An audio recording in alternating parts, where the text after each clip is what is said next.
Fala, meus amigos, sejam bem-vindos ao canal BitCrypto. Tá tudo desregulado aqui, deixa eu ajeitar. Pronto. Bom, pessoal, eu vou começar trazendo uma informação aqui sobre Cardano, porque na live de ontem eu fiz um comentário, né? Cheguei a comentar e eu pensei, eu preciso trazer essas informações aqui porque eu não lembrava o nome do blockchain que o Charles Hoskinson ajudou a criar. E aí eu tinha essas informações aqui, eu quero complementar para vocês e trazer outras informações, tá? Que complementa assuntos que a gente às vezes não tem essas informações, mas que sai de perfis das blockchains que a gente acompanha. Vamos lá. Bom, começando aqui, esse TapTools, né? Ele traz uma menção, né, da criação do Ethereum aí e de Charles Hoskinson, onde ele diz que em 2015 Charles Hoskinson ajudou a criar o Ethereum. 2 anos depois ele foi embora. Só que ele não descansou, né? Mas para construir algo melhor, que era Cardano, né? Da forma que eu expliquei ontem para vocês. E por incrível que pareça, ontem mesmo saiu uma postagem e eu tô aqui navegando, de repente, sabe aquela intuição que dá a impressão que eles escutam o que a gente tá falando ou eles assistem o que a gente faz? Eu não sei, eu só sei que ele foi praticamente na mesma linha do que eu estava falando. Agora, com Cardano mais Midnight, ele está posicionado para dominar todo o mercado.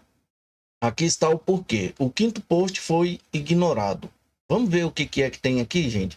Eu até fiz uma pergunta aqui pro Grok, só que o Grok não me respondeu.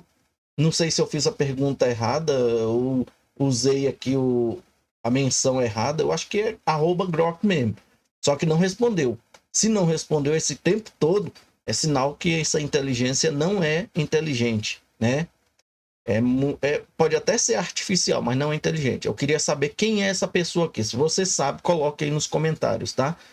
Esses dois aqui a gente já sabe, né? Aqui é Charles Hoskinson quando ainda tinha cabelo aqui, né? Pouco mais tinha, mas eu não sei. O cabra era mais novo, né? E aqui é o menino amanteigado, né? Bom, vamos lá. O que ele diz aqui no próximo post? Cardano não se apressou em lançar o mercado. A galera chamava ele de a blockchain fantasma. E vocês vão saber por que eles gostam de colocar essa pecha no Cardano. Primeiro, ele construiu uma base, pesquisa revisada por pares, métodos formais e escalabilidade nativa. Isto não é um garfo, não é um fork. É uma infraestrutura digital construída para esse propósito, gente, e criada do zero, tá? Aqui, ó, tem um comentário de um outro perfil, né? Onde diz assim: Cardano, um ecossistema de 26 bilhões, 240 artigos, milhões de linhas de código, enormes inovações em protocolos, desde o primeiro protocolo de prova de participação comprovadamente seguro até o UTXO, Plutus, Minotaur e Midnight. Bom, seguindo aqui o terceiro. Cardano está crescendo silenciosamente. Mais de 1.400 projetos. Escalabilidade Hydra, Mithril para sincronização rápida, Sanchonet para governança. A maioria das redes transmite entusiasmo. Protocolos de navio Cardano. Aí aqui ele tem um comentário próprio dele aqui que ele está relembrando. O ecossistema Cardano está crescendo mais. E aqui tem vários protocolos já desenvolvidos lá dentro. No quarto aqui, ele diz o seguinte. Cadê? Esse aqui. Midnight é privacidade bem-vinda. Contratos inteligentes de conhecimento zero. Privado por padrão, mas seletivamente auditável pelos reguladores. Ó, privado por padrão, mas seletivamente auditável pelos reguladores. Eu expliquei ontem na live. Quem não entendeu, dá uma olhadinha lá de novo. Nenhuma outra camada 1 está desenvolvendo esse nível de tecnologia de privacidade pronta para conformidade. Gente, privacidade pronta para conformidade, aonde os reguladores conseguem acessar essa privacidade aí, tá? Para fazer as suas auditorias, tá? E aqui mais sobre as explicações do Charles Hoskinson, e ele comenta o perfil dele mesmo. O Bitcoin terá acesso a todos os blockchains DeFi via Cardano e Midnight. O quinto, que ele diz que ignorou lá em cima lá, né? Ele diz assim: Charles está explorando uma stablecoin com privacidade garantida. Pense em anonimato semelhante ao dinheiro, mais utilidade na cadeia. Poderia ser a primeira stablecoin de privacidade compatível em criptografia, compatível com o sistema, tá, gente? E isso seria possível com Cardano e Midnight. E aqui tem um anúncio, né, feito por esse site aí, ó, Coinsbrail, onde ele está dizendo aqui, ó, Hoskinson da Cardano propõe uma stablecoin focada em privacidade, afirmando, entre aspas, para Charles Hoskinson, talvez as pessoas não queiram uma stablecoin onde cada compra seja rastreada para sempre por todos. O mercado de stablecoin da Cardano está em 31 milhões e a equipe está explorando uma stablecoin desse tipo aí, né? Com privacidade. Ele fala dessa stablecoin aqui, esse mercado da Cardano, é a Digit, é aquela USDA, tá? Tem outras, mas essas duas são as principais. No sexto aqui ele fala sobre a documentação, né, do CIP 68, que mudou o jogo dos NFTs. Não é jogos, mas sim como que funcionam os NFTs. Agora os tokens no Cardano podem carregar metadados dinâmicos e atualizáveis. Aplicativos do mundo real, dados em tempo real, não são JPEGs, são ativos programáveis. Gente, são coisas assim surreal que está acontecendo na Cardano e muitos sequer entenderam ou estão entendendo o que está acontecendo, tá? Bom, e aqui o comentário do perfil, né, onde diz aqui que Charles Hoskinson construiu Cardano sem compensação por anos. Quando ele fala que ele estava trabalhando de graça, né? Voltare, que é a era, né? Não é uma demonstração, é algo real. A governança da Cardano já está ativa, impulsionada por uma das comunidades on-chain mais ativas do mundo. Isto não é um white paper, já está funcionando. É a governança aí. O oitavo. Opa, já a gente volta lá. Já o oitavo aqui é o último, né? Penúltimo. Cardano foi projetado para lidar com ataques, escalar globalmente e evoluir sob pressão. O que é esse evoluir sob pressão, gente? A forma da escalabilidade da Cardano é o seguinte: se houver um ataque na Cardano, ela volta aos 240 transações por segundo. Se o ataque for relacionado a ataques de DOS. Se por um acaso não houver ataques, ele vai escalar o tanto que for necessário, tá? Ou seja, ele ultrapassa Sui, ultrapassa Solana, só se ocorrer um ataque preciso e efetivo. Se não conseguirem um ataque preciso e efetivo na Cardano, não vai mudar a escalabilidade deles, vai manter o que eles estão criando lá naqueles protocolos de escalabilidade, tá? Hydra, Mithril e outras coisas mais, tá? Então, é evoluir sob pressão. Ele aprende, ele se adapta, ele perdura. Isso aqui são 3 itens relacionados a esse que eu acabei de falar. Essa mesma mentalidade está agora sendo aplicada à privacidade, mas dessa vez não é apenas resiliente, é complacente. E aqui nas documentações, né, que até o Charles Hoskinson que postou, e ele está replicando, há muito tempo que esperava por esta documentação. A Cardano possui um dos designs de rede de criptomoedas mais avançados de toda a nossa indústria. ela aprende, lida com ataques e tem um desempenho incrível. Gente, só vocês lendo essa documentação para vocês saberem do que ele está falando, tá? Porque é muita, assim, interessante essa relação da, da Cardano, Midnight, ataques.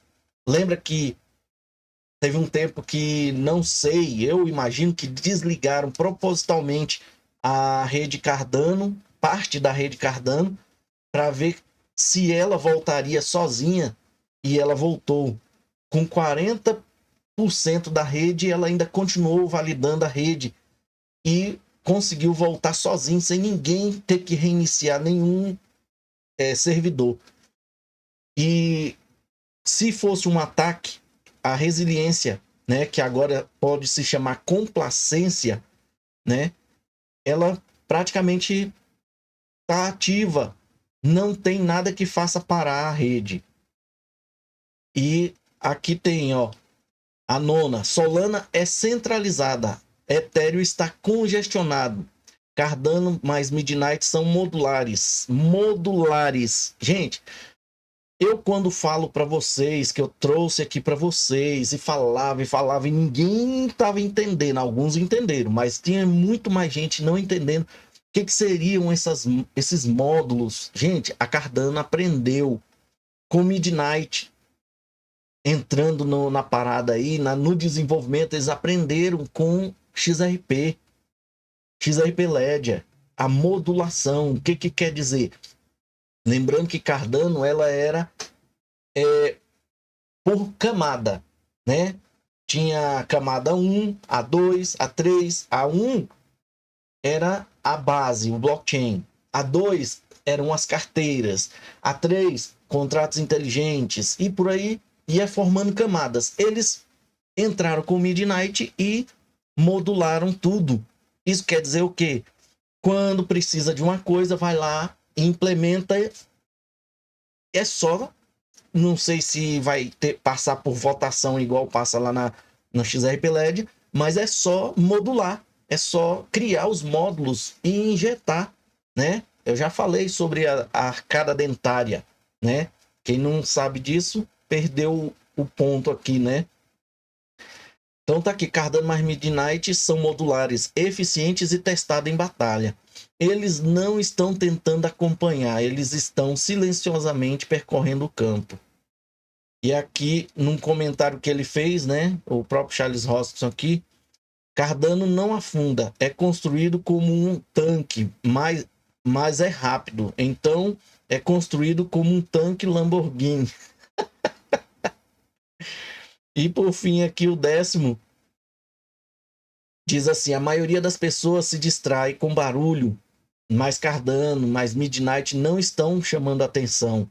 Eles estão construindo o próximo sistema operacional financeiro global. Gente, o que a gente já falou sobre isso aqui? Gente, parece que tudo aquilo que a gente vem estudando, tudo aquilo que eu venho falando para vocês, está acontecendo na Cardano e no XRP LED.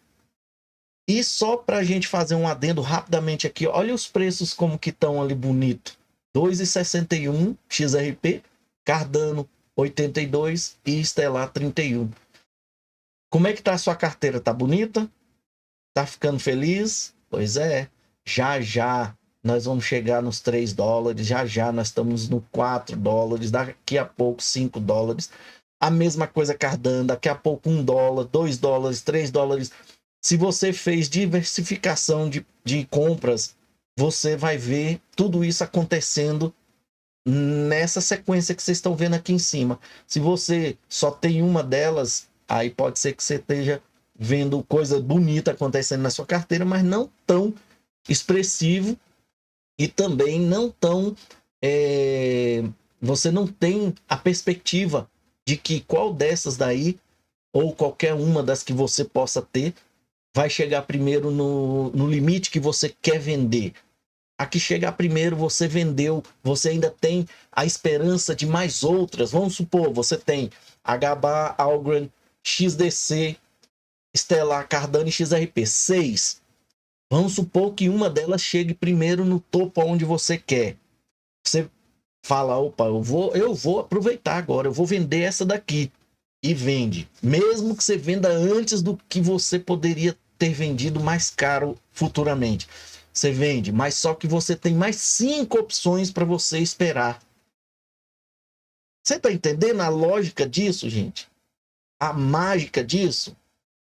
Bom, vamos lá. E quando o mundo estiver pronto, eles já estarão ao vivo. Quando o mundo menos esperar, todos eles já estarão prontos aqui. No caso, Midnight, Cardano e todo o ecossistema. E aqui, Charles Hoskinson falou o seguinte: blockchains são os primeiros sistemas na humanidade onde todos são tratados da mesma forma. Achei que tinha terminado. Por fim, tem esse aqui, que é o último, né? Se você achou esse tópico valioso, retweet, beleza. E voltando aqui, não é esse cara aqui que criou a blockchain, que o Charles Hoskinson foi amarrado nesse blockchain que eles disseram que é o fantasma, né? Eles estão usando um blockchain passado e que está ativo até hoje para chamar a Cardano de a blockchain fantasma. E eles estão queimando a língua, eles estão derretendo as faces, como a internet chama, né?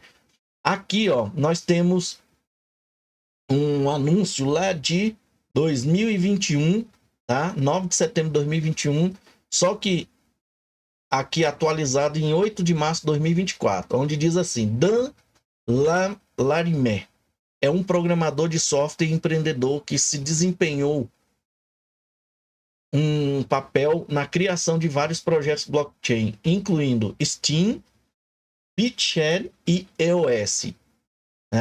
BitShare e EOS. Lembra quem assistiu a live de ontem?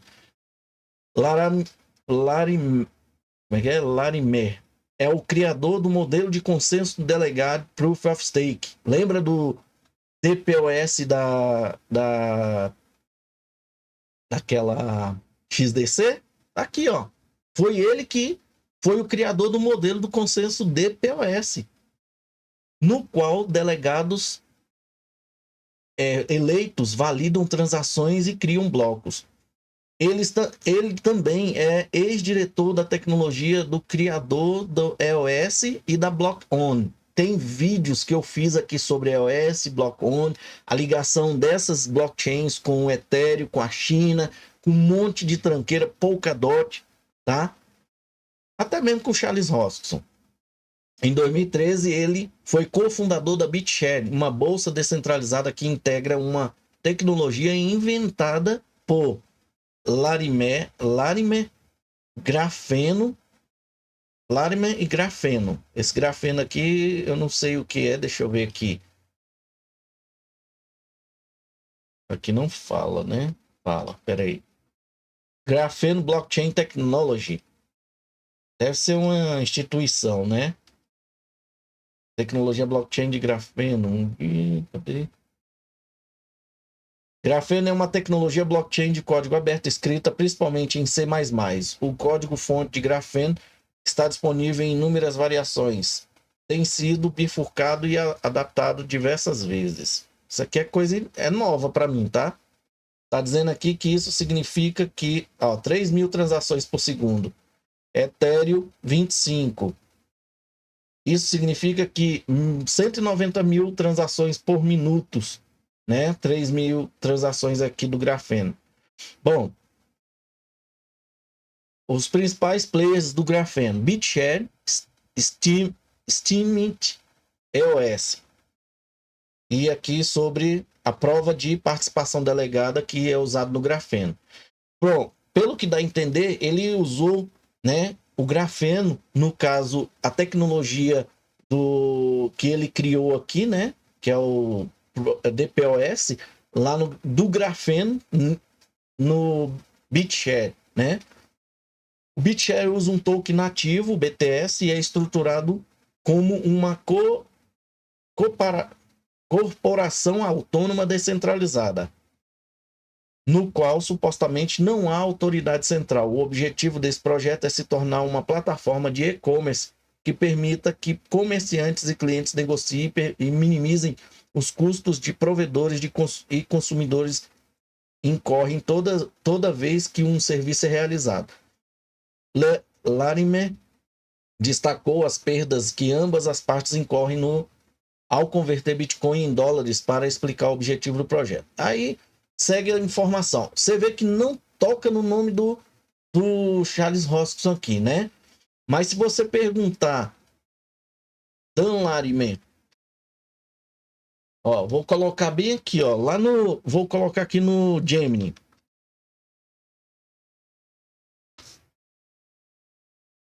Vamos colocar assim, ó. Qual a relação de Dan Larimer, Charles Hoskinson e Charles Hoskinson?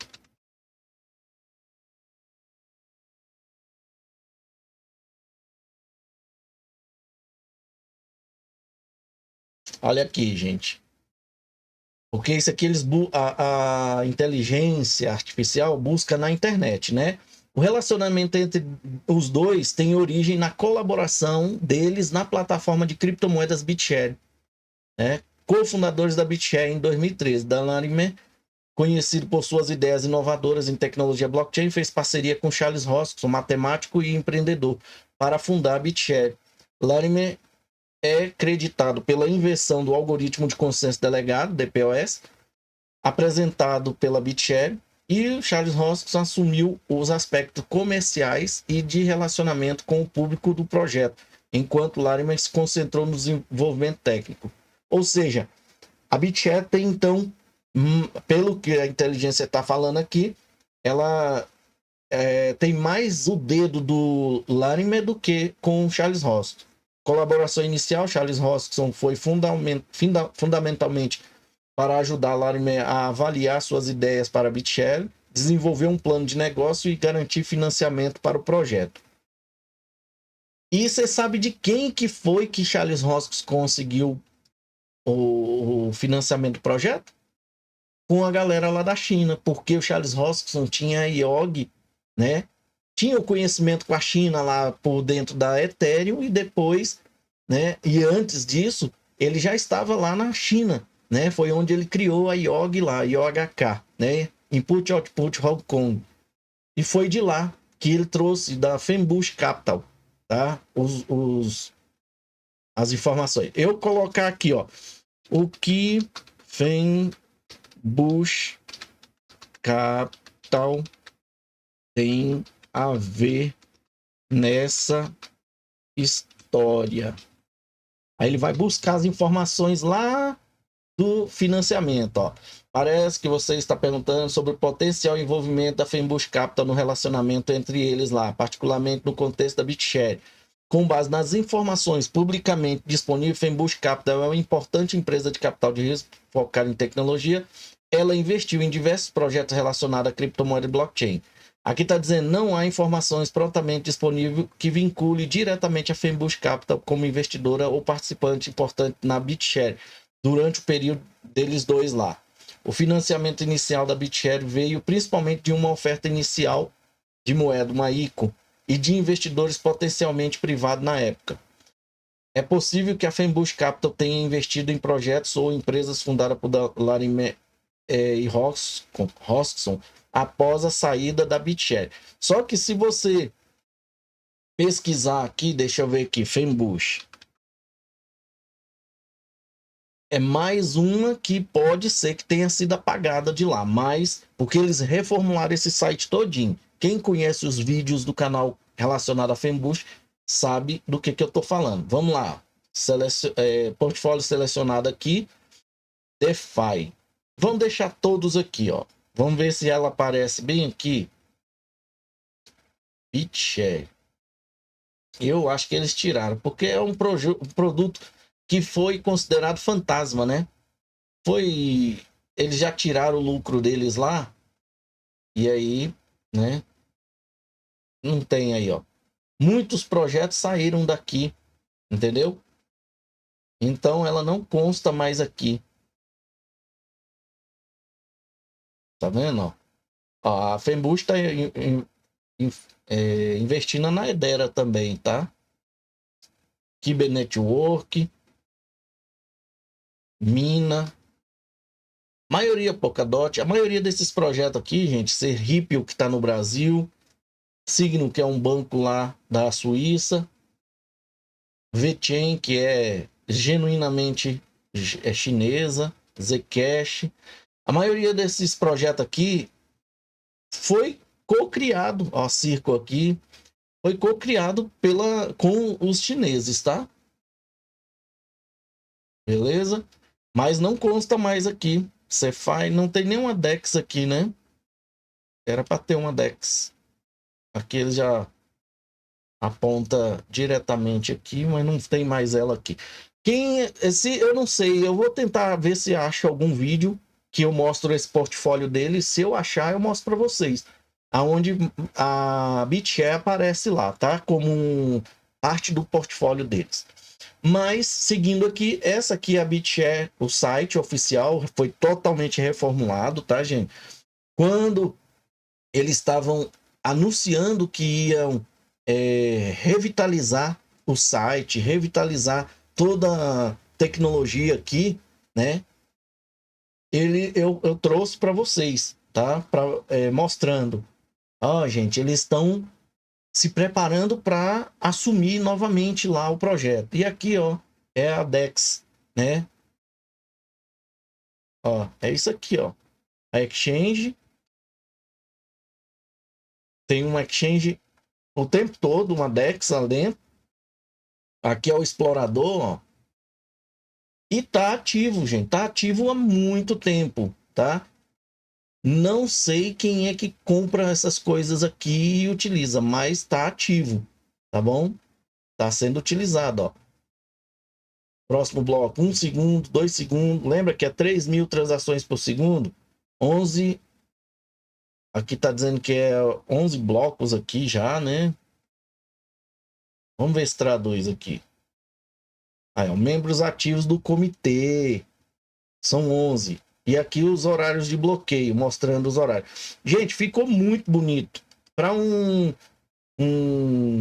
ADEX, né? Um projeto, na realidade, aqui, igual eles falam, que ele como é que é? Prova de corporação autônoma descentralizada. Tá muito ativo aqui, muito legal mesmo isso aqui, viu, gente? Tempo médio de confirmação, 1,5 segundos. Muito legal mesmo, tá? Então tá aí, tem a DEX, tem explorador, aqui é os tipos de mercados que tem lá dentro, né? Ó, BTC, BTS, que é a moeda da rede, EOS, que não poderia ficar de fora, porque Dan Larimer é um dos desenvolvedores da EOS, tá aqui, ó, EOS Block On, que é uma empresa, né? Colmeia, Litecoin, e só esses outros eu não conheço, mas Bitcoin e Litecoin eles conseguiram implementar aqui dentro. Eu não sei se como que eles utilizam essa questão, né? Deve ser IOs também. Gente, muito legal isso aqui, tá? Só quem é da área de tecnologia que olha assim e fala, cara, que legal. Agora, quem não conhece vai só olhar e falar assim, não sei nem do que se trata. Aqui, ó, você cria uma conta, você pode criar uma conta aqui. Você tem carteira aqui, gente. Quando você cria uma conta, você tem carteira. Você automaticamente cria uma carteira, ó, senha gerada. Já gerou uma senha aqui, provavelmente uma carteira isso aqui, ó, tá? Gente, é muito legal isso aqui, tá? Dá uma olhada só para vocês verem. Curiosidade só. E aqui falando sobre ele, né? Block On, né? Aí, ó, CTO da Block On, CTO da Steemit, CTO da CryptoMonex, CEO, né? CTO é aqui. É diretor de tecnologia e aqui é o diretor executivo. Da Invictus Innovation, da BitShare, engenheiro de software na Phoenix Integration. Essa Phoenix aqui, Phoenix, não é o que eu tô pensando, não. Deixa pra lá. A formação dele, engenheiro, bacharelado em engenharia da ciências da computação. Bom, vamos seguir. Vamos passar aqui, ó, já estamos há 30 minutos, né, falando disso. Então, vamos ver o que a Estela tá falando aqui sobre Proof of Work, ou Proof of Stake. Olha só, gente. Ele tá, tipo, fazendo um comentário sobre os protocolos de consenso. Olha só. Cadeias de prova de participação. Proof of Stake. Lembra quem? Ethereum, Solana, Cardano. Depende de incentivos econômicos. Lembra que a gente fala? Pagar dividendos, pagar taxa de rede, né? Tokens de participação. Rendem recompensas. Né? Tokens de trapaça são reduzidos. Mas e se a recompensa pela trapaça for maior do que a punição? Ou seja, aqui ele está dando um exemplo. Ó. Gente, quem está postando isso aqui é a Stellar, stellar.org. Ela está fazendo tipo uma crítica. Tokens de participação, que é os tokens, vamos supor, eu vou dar um exemplo da Cardano, tá, gente? Tem aqui, ele está falando da Ethereum e Solana, mas eu vou dar um exemplo da Cardano. Token de participação, rende recompensa, beleza. A cada época, uma recompensa. Token de trapaça são reduzidos. Isso aqui, esse token de trapaça, ele está dizendo que tem trapaças lá, né?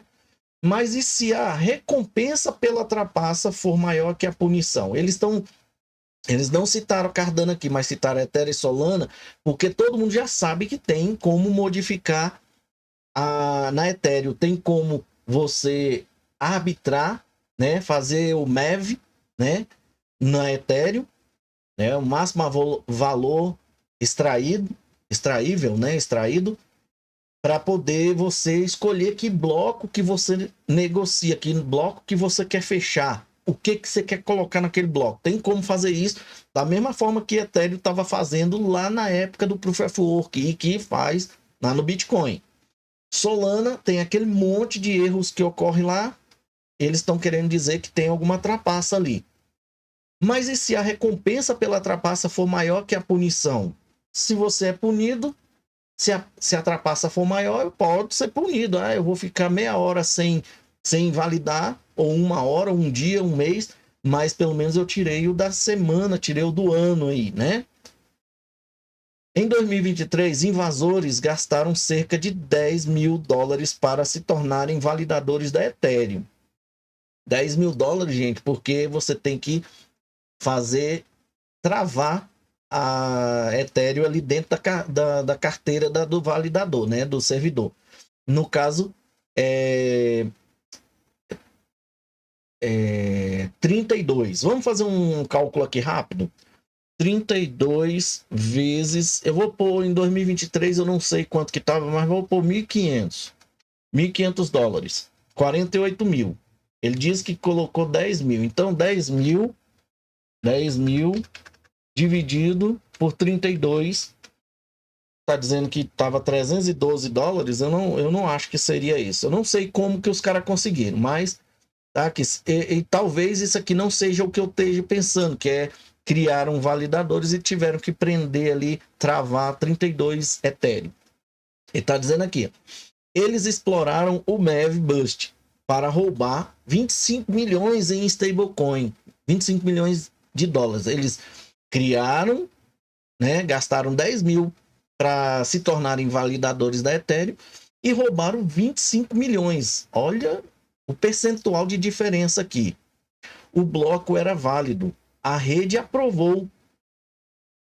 O exploit funcionou porque o Proof of Stake verifica apenas as saídas, não como o bloco foi construído.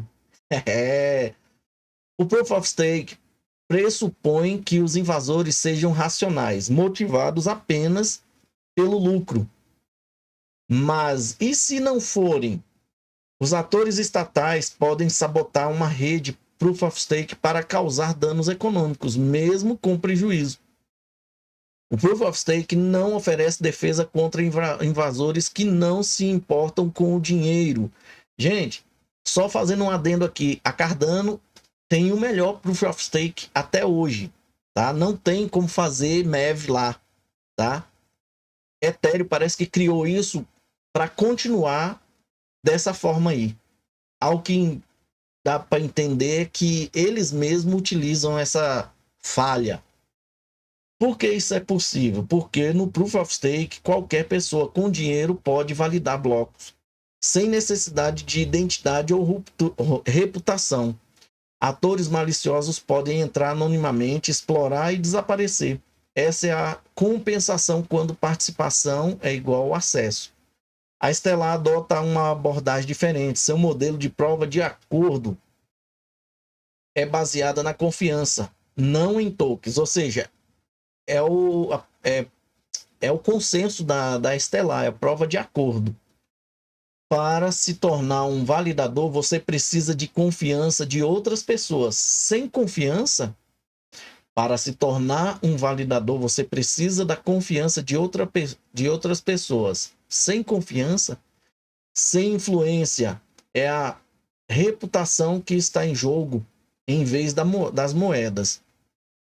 A prova de autoridade aqui, não, perdão, prova de acordo impede produtores de blocos anônimos, abuso de MEV e ataques irracionais. Não é perfeito, mas a abordagem Stellar oferece algo que Proof of Stake não oferece: responsabilidade.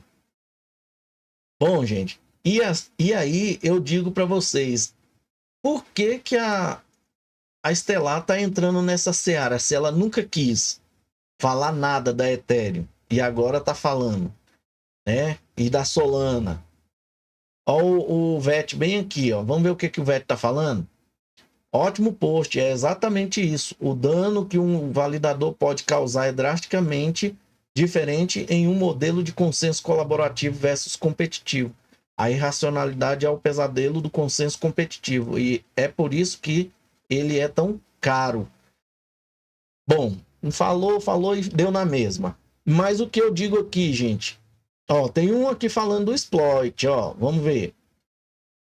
A realidade é que os sistemas Proof of Stake são vulneráveis a explorações, especialmente quando os incentivos econômicos são distorcidos. A ausência de verificação de identidade ou reputação facilita a ação de agentes maliciosos, como visto no exploit MEV Boost do Ethereum. Isso pode prejudicar a rede de maneira que vão além das perdas financeiras. E ele aqui, ó, bingo, né? Ou seja, aconteceu mais uma vez alguma coisa com o Ethereum e eles estão correndo atrás aí para poder resolver, ou estão tratando desse tema, né, agora. E a Stellar está falando sobre isso. Vamos aqui mais uma vez, né? Vocês estão vendo ali o preço do XRP ali em cima, e quem está aqui hoje, antes de ontem foi a Kraken, ontem foi uma outra instituição aí, e agora a Bitrue foi até ai meu Deus, MoonPay, né? Antes de ontem foi a Kraken, ontem a MoonPay, e hoje qual é o preço-alvo para XRP? Bitrue perguntando para você. Vamos lá. Olha isso aqui. Este estudo na Universidade Ulster observa a velocidade de um livro-razão Ripple privado, que está sendo testado pelo Banco da França como plataforma para uma CBDC baseada em euros. Acredito que esta seja a primeira confirmação de uma CBDC baseada em Ripple na França, vigente em 2024. Aqui, ó. E aqui está a fonte. E ele diz assim, ó: já houve menções na França antes, até mesmo de XRP, mas esta é a primeira confirmação de um teste real de CBDC francês de que me lembro, e é recente. E aqui é o seguinte, gente. O que ele fala aqui sobre o Ledger privado não é porque existe um Ledger igual ao XRP. esse LED aqui, ele é um XRP, só que só funciona para IOs. E o que é os IOs? É os IOs referente a CBDCs. A CBDCs, ela não precisa de uma moeda ponte, tá? Cada CBDC é um IO diretamente na rede, naquele blockchain lá, naquele DLT privado. Mas é só para cunhar aquele CBDC, que tem, inclusive, conformidade juntamente com o XRP. Ou seja, o XRP vai se manter como sendo a moeda ponte até desses CBDCs criados lá no Ledger privado para CBDC. Não existe um XRP privado. Existe uma plataforma privada para CBDC somente. Tá? Não pense que existe o XRP ouro e o XRP prata. Não. Que o seu é o prata e o ouro está lá, valendo 300 e poucos mil dólares. Não. O CBDC é uma plataforma para criar IOs para qualquer país, para qualquer banco central, tá? Bom, vamos lá. Voltando aqui, né? Saindo um pouquinho de novo aqui da Stellar e voltando na Cardano. A Fluid Token está falando assim: nós descobrimos, para trazer a massa de Bitcoin para Cardano, precisamos apenas de 3 coisas: pontes sem confiança, contas inteligentes e taxa Babel. Taxa Babel é aquele negócio, você cria uma forma de pagar a taxa das suas transações, você escolhe qual tipo de token você quer usar para pagar suas taxas: Bitcoin, Cardano, Midnight ou qualquer outra que entre nessa taxa Babel aqui. Há apenas uma equipe trabalhando nos 3 simultaneamente e o último sai amanhã. Isso foi hoje que foi publicado, ó, dia 14. E aqui a própria Fluid está falando: nós somos fluidos. Nosso objetivo é tornar o Bitcoin utilizável. Olha o que o cara fala: tornar o Bitcoin utilizável. Quer dizer que o Bitcoin até hoje não era utilizável, né? Isso é fato, mas a galera não quer escutar isso, né? E tem um comentário dele bem aqui, ó. A tradução. Ó, o Grok respondeu, ó. Ele diz que não pode identificar as pessoas, né? As pessoas naquela imagem, nessa imagem aqui, ó. As outras 2 pessoas também não pode ser identificada com certeza. Rapaz, e que inteligência, hein? É muita inteligência. Tá respondido aí, tá, gente? Inteligência artificial. Bom, então é isso, pessoal. Este cara aqui, a resposta dele tá aqui embaixo, quer ver? Eu acho que eu tenho a tradução dele bem aqui, ó. Bem aqui, ó. Bom, a dublagem. Vamos ver o que ele tá dizendo aqui. Tentar ser o mais breve possível. Saudações a todos. É bom ver alguns rostos conhecidos. Vou tentar ser o mais breve possível, mas também o mais interessante. Então, eu sou Matheus Coppola, sou o CEO da Free Tokens e nós estamos tornando o Bitcoin bonito. Antes de tudo, né, sabemos que ele tem enorme valor de mercado, 2 trilhões, mas só 1,8% disso é usado em DeFi, porque há falta de oportunidades de rendimento. E na Free Tokens, basicamente agregamos os melhores rendimentos. É para o seu BTC, usando ferramentas de segunda camada e DeFi da Cardano, em uma rede aberta e sem confiança. Um detalhe interessante que eu vi ele falando aqui é desses 2 trilhões. Você já se perguntou que em 14 anos Bitcoin ainda só está em 2 trilhões, chegou próximo não, chegou a 3 trilhões. Vocês já se perguntaram por que só 2 trilhões? Porque não tem utilidade, gente. Porque se tivesse utilidade, já tinha ultrapassado mais de 15 trilhões aquilo ali. Mas não vai. Por quê? Porque a indústria, BlackRock, todos esses emissores de ETFs no Bitcoin, eles só estão aproveitando a oportunidade. Eles são os cowboys das finanças. Eles é quem estão lá para laçar o dinheiro. Eles têm laço, você não. Aqueles que estão investindo em Satoshi não tem laço. E nem aqueles que têm os próprios Bitcoin não tem laço. Você sabe por que eles não têm laço? Porque eles não podem vender os Bitcoin dele. Porque se eles venderem, eles vão vender por essa moeda fiduciária que ninguém quer. E se eles venderem por moeda fiduciária, eles não conseguem comprar novamente, porque os caras estão jogando o laço, e aí, às vezes sobe, o cara não consegue mais comprar a mesma quantidade. Então, vocês já viram um Bitcoiner falar que eles só compram, eles não vendem. Como é que eles estão vivendo então, né, gente? Porque eles não têm DeFi, eles não têm nada que possa gerar rendimento. E é isso que eu falei outro dia sobre XRP. Se você pegar o seu XRP e vendê-lo, você nunca mais comprará ele no preço que você quer. Nunca mais ele volta no preço que você imagina. Nós estamos ali, ó, a $2,10 acima do preço que a gente tinha há pouco tempo atrás, de 50 centavos. $2,11 na realidade. E você conseguiu comprar algum próximo de $1 ali? Não. E a mesma coisa é o Bitcoin. A maioria que comprou Bitcoin lá em 10 mil, hoje ele pode até esperar cair para comprar mais 10 lá embaixo, mas não consegue mais não, porque aparentemente ele está ali nos 100 mil. Vamos só dar uma olhada de quanto que está aqui.